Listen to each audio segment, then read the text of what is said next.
Welcome everyone. Before we get into anything, I just wanted to send a congratulations to Molly. She did not piss me off this entire episode. Congratulations. Give me your wig, cause it seems like you are through with it. Alright, so we're gonna get right into this recap. I'm gonna be looking down, I'm gonna be looking at my notes because there's so many things that I wanted to say and I know that my ass will forget them. So let's just go down the line. Alright, so we start off the episode with Kelli. She's already being hilarious as hell because they're looking at, I think, Molly's Instagram because she's just going through it. We already know that they had this huge falling out. Like Molly and Issa had this huge falling out. It wasn't pretty. It wasn't pretty. I personally think that Molly was in the wrong, and you can argue with your damn mammy about that shit. She was in the wrong. I personally think she should have got all that shit together. But yeah, this episode, I think that she was doing some internal shit. She was putting herself aside for a moment. And that is what allowed the relationship to, you know, come back to where it needed to be. But as far as beforehand, Molly was wrong for that shit. Not sorry actually. So Molly was putting up inspirational motherfucking posts on Instagram. Everybody knows she's going through some shit, but everybody is taking their ass to Stanford University for like this 10-year reunion type of shit for their alumni, and Issa's gonna be on the panel. It's like, it's gonna be really cute, right? So they're like, this is the moment, we all come together, they finally meet up, and you know, as expected, some awkward shit always happens.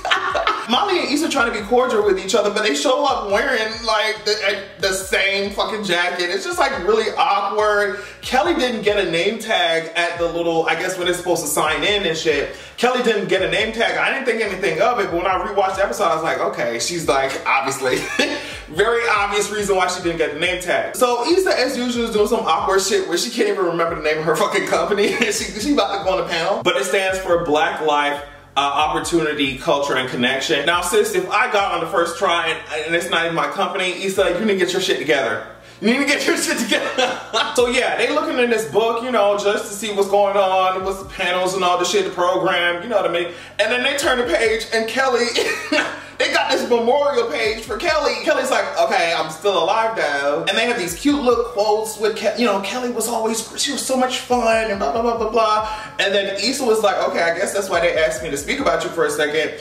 And she said, Kelli will always be Kelli, laughs. Kelli, I think, reminds me of so many other people. Even I do this to a certain extent where I'm gonna laugh some shit off if it bothers me. And I think like with your funny friends, you sometimes you don't know how much something is really bothering them. And I just really wanna know, I wanna dive deeper into Kelli's character. Like I don't know, when she always laughs the shit off. She said that, oh, well, I'm just gonna use this opportunity to just try out my new different identities, and she just starts speaking this like fake ass French accent, and it's funny as hell, but I couldn't, rewatching the episode, I was like, I wonder, I mean, that's just, she already feels overlooked, especially when you talk about the rest of the episode. I'm getting ahead of myself, but she already feels overlooked sometimes just based off of the things that she says. So the fact that she's dead at this thing that she traveled all the way for, you know what I mean? She just said, fuck it, I'm laughing it off. Now, before I get deeper into the shit, I just want to let y'all know that there has been a lot of ruckus on social media because apparently Tiffany,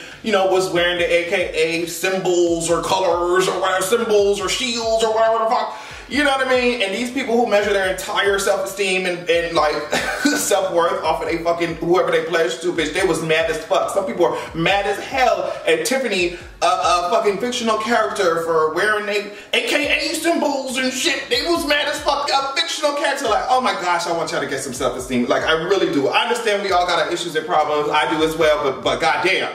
You know, goddamn. Miss Mama's hair was mad. Okay, so on social media, okay, so hold up. This girl is not a soror and she had my shield on her body? Issa Rae, please do not do that again. That's wildly disrespectful. And Issa Rae said, oh shit, let me tell HBO to delete one of the upcoming episodes.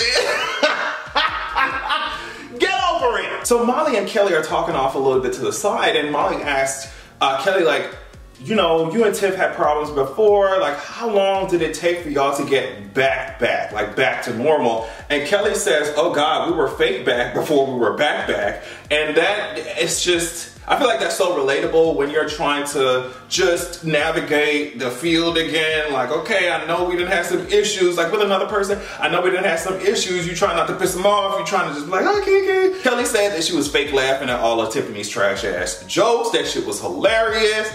And Kelli says, just, you know, you need to just dive deeper into Issa and what she needs. What makes her scared? What makes her hair grow? She still got both of her big toes, because I never seen them, but I never looked. Like, Kelli is just so, she's hilarious. So Molly's just kind of, she don't know how to feel about that answer.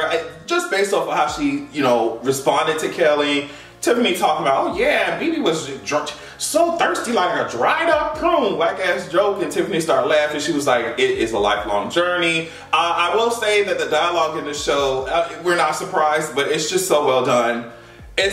Nothing seems like a conversation that wouldn't happen in real life, you see what I'm saying? So they walk into the actual building instead of just staying out in the courtyard on campus, and they got Blow the Whistle playing, somebody up there with a flute. We're introduced to this woman named Cheyenne, and they're just like, yeah girl, you remember the rap group we were a part of, and it was called Trap Habits, and they start rapping this shit. They said trapping niggas is a habit, leave him with the baby, tell his mama she can have it.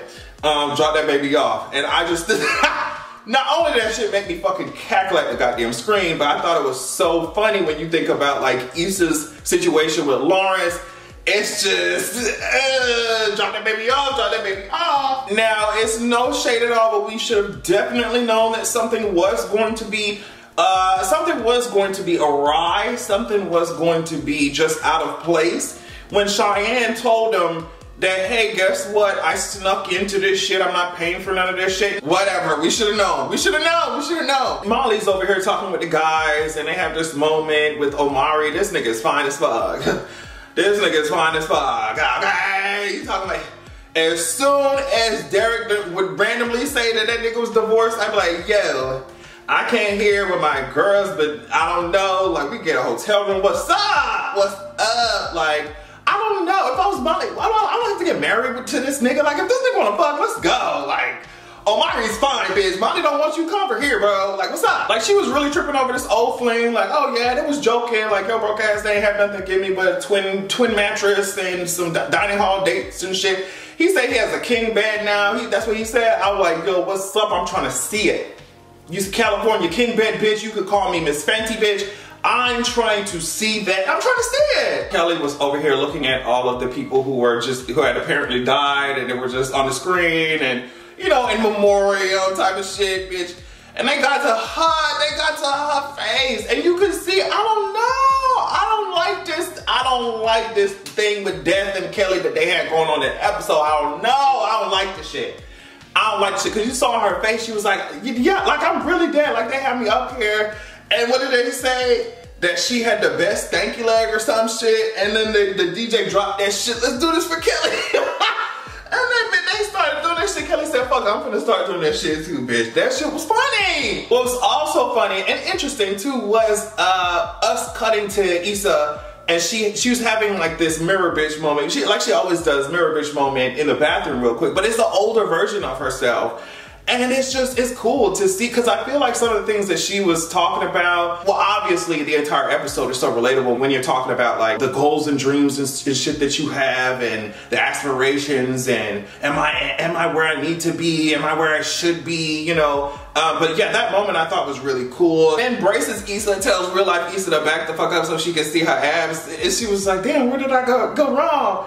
And real life Issa was like, bitch, look at you. Jamel's cheating on you. Then she tells her to invent Instagram, is the photos on an app, and Braces Issa was like, what the fuck is the app? This shit is fun. Now we move to the panel. Now, I don't know what it is about Issa Rae. She knows exactly how to make your ass feel so just, oh my God, secondhand embarrassment. When it comes to TV shows and writing and shit, secondhand embarrassment, awkwardness. When Issa was sitting on that panel, I was like, oh my God.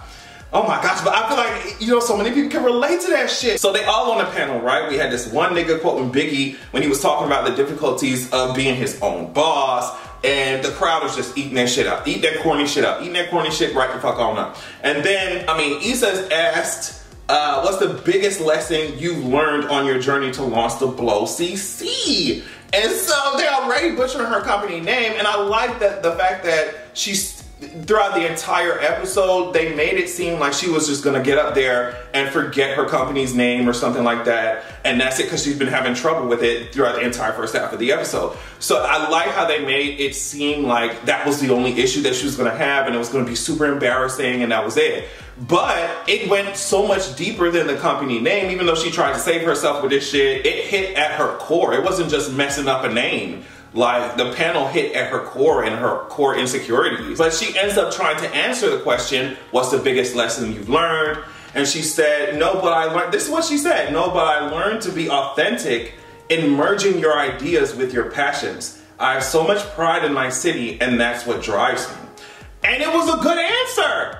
That was an amazing answer. That was a good answer. But nobody was feeling that shit. Nobody in the crowd clapped. Nobody was feeling that shit. Her friends were trying to cheer her on a little bit, but the whole crowd was dead. And I think that's a reminder that sometimes, because the answer was great, sometimes you will put your best foot forward and it will be the best that you got, and it will be good. It will be great. It'll be great, but it's just the crowd that you're speaking to, you just haven't found the right audience, right? But like, can you imagine if she did not have the support of her friends, and you go to that dead ass crowd and you're thinking that all the answers you're giving is not it. It's just, I think that's why you should have a good support system around you, people who can push you and who can educate you, but who can also encourage you and make sure that you're not spiraling down a path of self-depreciation and self-hate, because that it would be completely inaccurate to be like, oh, well, Issa went up there and she didn't say anything worthwhile, just basing that off of the crowd's reaction. In my opinion, like, no, she was saying some real shit. Sometimes you have to just find the right audience to hear what you're saying. She starts singing this shit, holding the mic out, the crowd looking at her like, girl, I don't know what you're talking about.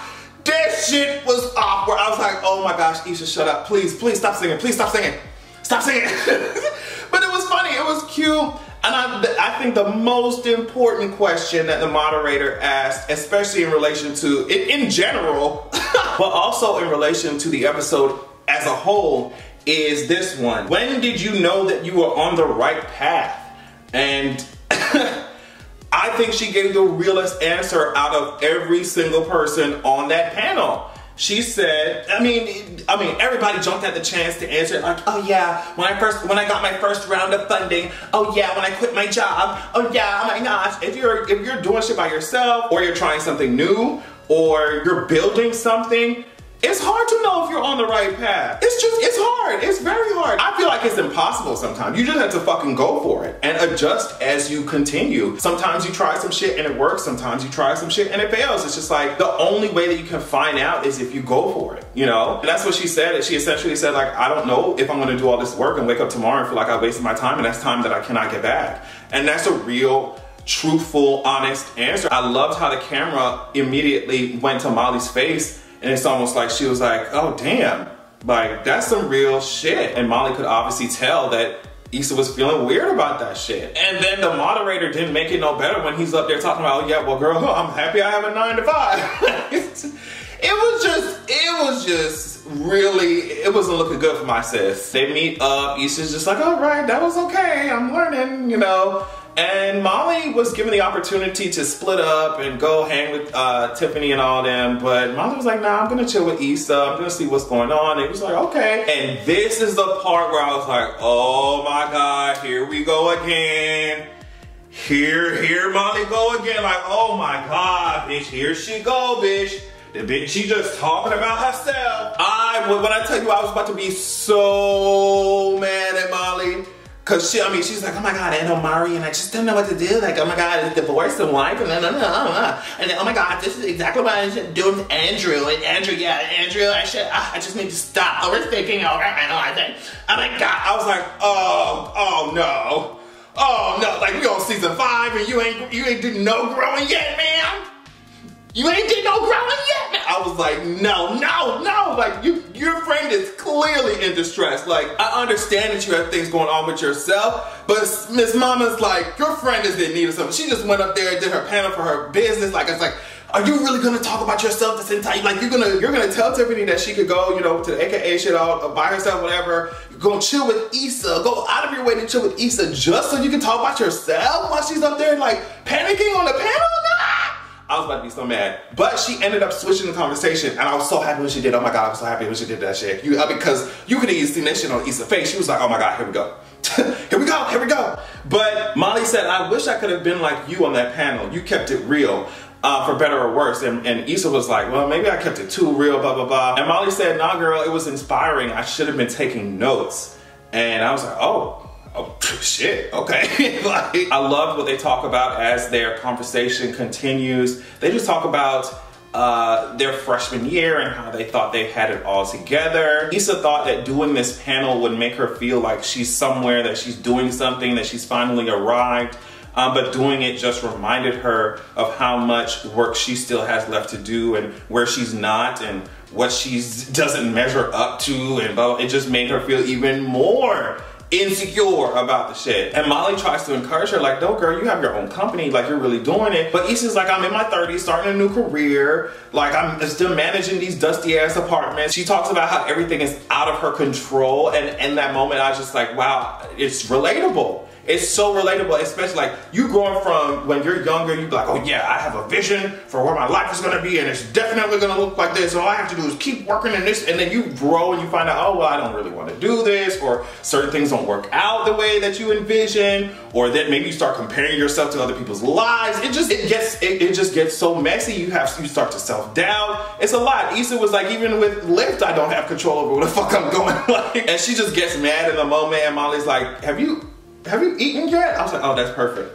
Because when I get to talking like that, usually I need to sit my ass down and go find something to, put stuff in my face, put in my stomach real quick. So that's what they end up doing, and the main focal point of the last conversation they have sitting around the table is just like, are we gonna be all right? Are we gonna be okay? Before we can really dive into that shit, Kelli was saying that Cheyenne wants to go out and shit, so they was like, shit, I'm finna go, like, what's up? And they should have stayed their ass on that fucking campus or near the campus, sweetie. Cause, so in the next scene, I'm gonna be paying close attention to Kelli as this season goes on. Cause in the next scene, they're poking fun at Kelli, and I don't know. Cause like, I don't wanna be reading too much into it, but Kelli seems like she's really fucking annoyed. Okay, she seems like she's really pissed. The one line that stuck out to me was, she said, is everything I do a joke to y'all? She does not seem like it's fun and games. Like, it doesn't feel good. She's already dead on the trip. You know what I mean? So Issa, Molly, and Cheyenne, I guess they get their ass out to go get some liquor. And can you believe that their asses get robbed? Okay, my heart dropped. And then if you look, you'll see that Molly did not even hesitate but to step her ass right in front of Issa when she realized that this man had a gun in front of their ass. They start taking off their shit. He's like, I want them bags. I want, like, what's up? I want them purse. This hoe, what's up? Take off that watch. And Cheyenne over here, ooh, she fucking screaming loud as hell, like, Issa and Molly like taking off their shit, like, okay, whatever, take the shit and go, nigga. Like, and Cheyenne over here like, oh my God. He's like, girl, they looking at her like, and then the robber gonna say, shine. And then they're like, shine, bitch, they got set up, ho.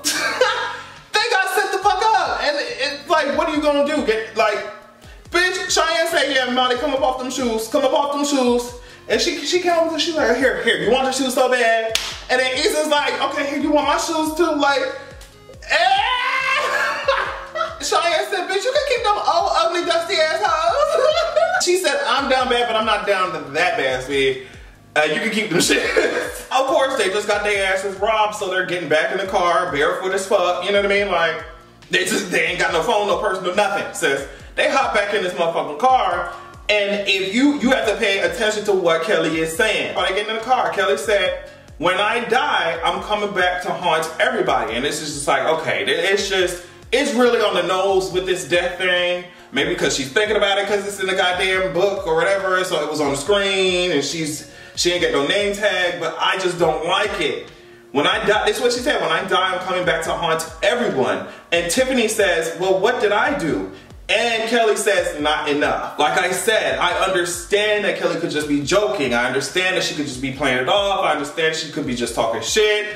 But it's just, you never know. Like, especially with someone who is used to using comedy as a way to shoo away the bullshit or conflict or anything like that.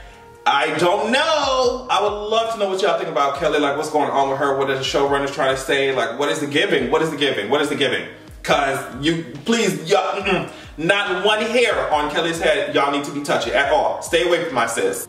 Stay away from her. So Molly and Issa, I feel like this is a moment where their friendship kind of starts to really come back to what it used to be, start coming back to baseline, you know, because they use this moment. I thought they were going to get in the car and start crying and being mad as hell. I would have been. I'd be like, bitch, I ain't got no phone, I ain't got no keys, nothing, bitch, I ain't got none of my cards, I ain't got no goddamn ID, I can't get no, like, I would be pissed as fuck. I would be mad. But they was in their lap, like, they was just cackling, like, bitch, you was over here.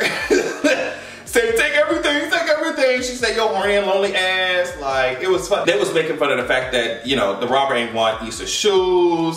Molly said that her robber was fine as hell. She didn't really lie about that. I'm sorry, I hate to be the bearer of bad news, bitch, but I'm just a messenger. It was a great moment to see because they finally were able to, it's like old times kind of thing.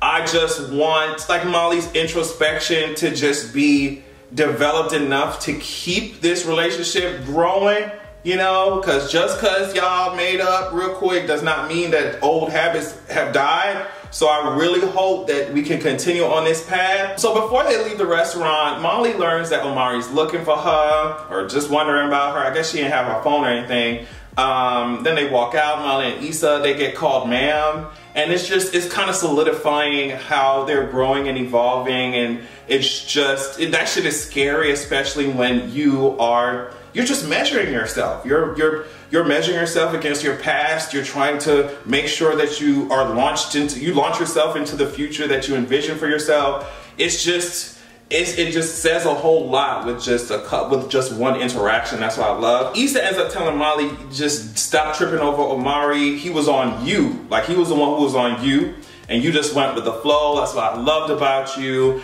And she says that you just knew that you were going to be good. You knew you were going to be great, and you weren't pressed. And Molly responds with, that's when I thought I had all the time in the world. And Issa responds with something that I've been just trying to tell myself too. It's like, well, what if you still do have all the time in the world? She says, because for me, I don't want to get stuck worrying about what I'm not or where I'm not. I just want to move forward. And it's so, so true. You just have to put one foot in front of the other and move forward to the best of your ability. That's all you can do. Do your best, move forward, grow, learn, and that's it. And I think that's the entire point of this episode. Oh yes, after Issa says, I just want to move forward, Molly says, I want to move forward too. And obviously, even though it was about kind of two different things, like the dialogue was about two different things, it lined up so perfectly. Good job. I love it. But yeah, Molly says, I want to move forward too. I think that's more towards, obviously, the relationship, the friendship that they have. It's like, I just want to get past this stuff. So this is yet another reason why I'm going to keep my eyes on Kelli this season. We learned that she has a podcast called Prenny's Preguntas, right? And she is asking this question: if you knew the end was coming, how would you make the most of your time left? I think this question is so interesting because obviously it's the end of the Insecure show. So a lot of things are coming to a close, but also, like I said, this whole thing with, you know, this theme of death surrounding Kelli this entire episode, and she's asking, like, if shit was coming to a close, what would you do? It's just, I don't know. She, like I said, she could be inspired by what has happened on campus and, you know, how they thought her ass was dead, but also it's like, is that question sitting in her mind? Why is it in her mind? I don't know. Like I said, I don't want to read into things a lot, but that's the entire point of, like, talking about a TV show. Like, you read into shit, right? But I'm worried, okay? I'm worried. Kelli needs her own episode. I don't care if you give her two. I don't know. Stay away from her. So Lawrence fine ass. Oh, he's so annoying with his fine ass. Lawrence fine ass then picked up Issa from the airport, and Issa's so smart, she said, I'm gonna wait until I get to my house to break up with this nigga. He pulled up in his BMW, his little BMW. He ain't on the couch no more, I can tell you that. He ain't sitting on that couch no more. Lawrence is fine. Ah, sorry. Oh my God. Anyway. I mean, it was just really awkward conversation when they were in the car because it's like, okay, he wants to go get food, and she's like, girl, the place is closed that you want to go to. It almost gave very much just take me home, you know what I mean? And I feel like he was feeling that, so he didn't really say anything else. After that, Lawrence got out that car, and he essentially asked Issa if she wants him to come up there, you know, come into the apartment with her, and she says like, she didn't even finish the sentence. She was just like, I got the chance to think. Like, I've been thinking. And that's all she had to say. And I love how Jay Ellis acted this scene out because it's almost like he wants to say something, but he can't. You know, it's on the tip of his tongue, but he already knows what the tea is. He's like, I'm not even gonna bother with this shit. Like, but I understand. The way he acted that shit out, just the facial expressions, just talent. But then he says, yeah, I know, like, I understand. And that's it. They just go their separate ways. And she got a free ride. She didn't even have to pay for Uber. Wow, smart, intelligent. No, but even if it was gonna only be for one night, if Jay Ellis looking at me like that, Lawrence looking at my face, like the way he was looking at her like so sad with them puppy eyes, bitch, I was like, nigga, take your ass inside, bro. Come on, like just damn. I would be like, fuck. God damn it! Lawrence, if you want to come inside my house, fine. Like, come on, nigga. Then we'll talk about the rest of this shit later, but bitch, you beating this pussy up tonight. Sorry, like, that nigga is fine. I would have just done it and read myself my own rights later on, you know what I mean? I would have, you know, been a little hard on myself afterwards, you know, the night after. But bitch, you coming upstairs tonight, ho. Like, that nigga was fine. That fucking sweater, bitch. And matter of fact, leave that fucking hoodie. He was wearing a sweater or something. Leave that sweater over here, bitch. So you can act like you forgot something or something. Yeah, I don't know. But he got a whole kid with condolences, like y'all call her, Cantaloupe. You know, he got a whole kid coming. I don't know. I would have had to work something out. I would have had to work something out. That nigga, I would have had to work something out. To wrap this up, I think that we should keep in mind what Issa Rae, the actual creator of the show, told Huffington Post. So Huffington Post said this: Issa emphasized the importance of Issa and Molly's relationship being the central relationship of Insecure. So this is what she told Huffington Post. That was the most important thing for us to acknowledge and repair. That's why the Issa and Lawrence decision happens at the end of the episode, because Issa needed to figure out where she was with Molly and get that relationship repaired, and using that as a foundation to kind of give her the clear head to make a decision about what was best for her. We had a lot of discussions about that in the room, where Issa would be, and the idea that she just wants to move forward in her life is indicative of that decision at the end. What you'll see, even in the second episode, we just wanted to move forward with these characters and see where they ended up. Listen, I'm gonna tell you something about where I would end up. Like, I'm sorry.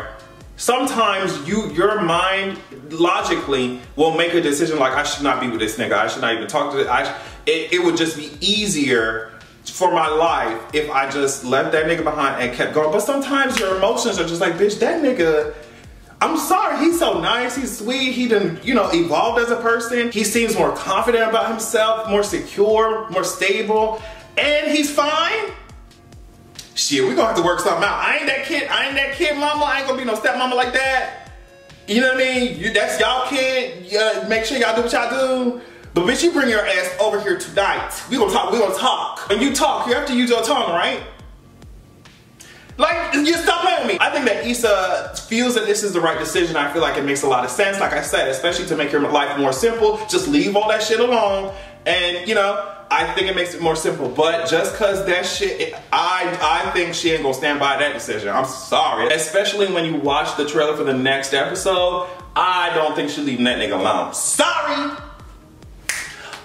like, I like a lot of the other niggas that she dated. I just feel like there's a very soft place in her heart for Lawrence, especially now that he evolved so much.